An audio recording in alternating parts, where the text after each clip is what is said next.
அருள்மிகு ராஜகோபால சுவாமி திருக்கோவிலில் ஸ்ரீனிவாச திருக்கல்யாணம் வெகு சிறப்பாக நடைபெற்றது. ஏராளமான பக்தர்கள் தரிசனம். திருநெல்வேலி மாவட்டம் பாளையங்கோட்டையில் பழமையும் பெருமையும் வாய்ந்த அருள்மிகு ராஜகோபால சுவாமி திருக்கோவில் அமைந்துள்ளது. இத்திருக்கோவிலில் மூலவராக வேதநாராயணர் மற்றும் மூலவ விமானத்தில் சுவாமி அழகிய மன்னார் அருள்பாலிக்கின்றனர். உற்சவர் ஸ்ரீ ருக்மணி சத்யபாமா சமேத ராஜகோபாலர் என 3 நிலைகளில் பக்தர்களுக்கு அருள்பாலிக்கின்றார். இத்திருக்கோவிலில் ஆண்டுதோறும் வைகாசியில் உலக நன்மைக்காகவும் பருவத்தை மழை பொழியவும் இயற்கை இடையூறுகள் இல்லாமல் இருக்க ஸ்ரீனிவாச கல்யாண வைபவம் மிக சிறப்பாக நடைபெற்று வருகின்றது.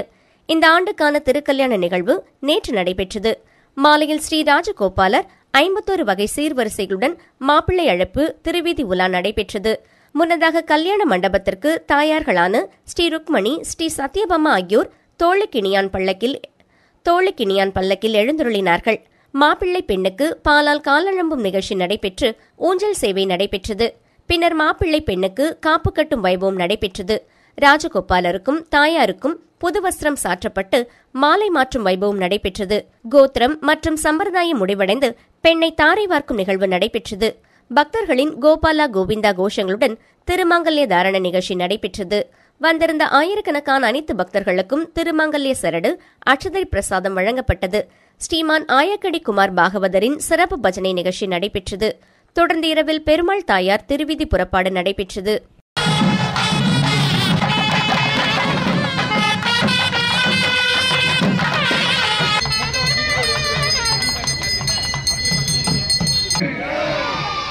ராதே கிருஷ்ணா.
पंढरीनाथ महाराज की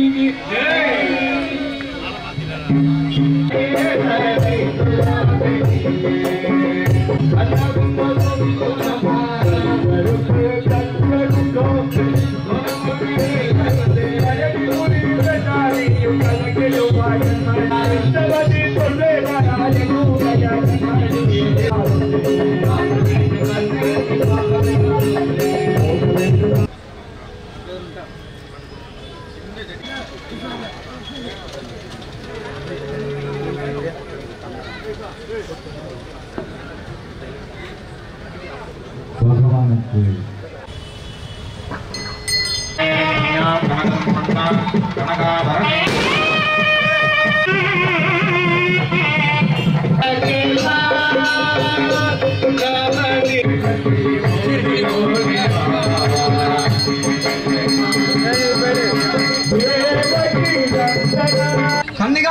அதனுடைய பலன் என்னன்னு நம்ம தெரிஞ்சுக்க முடியும். பெரிய ஒரு தெய்வம் நமது இந்து சனாதன தர்மத்திற்கு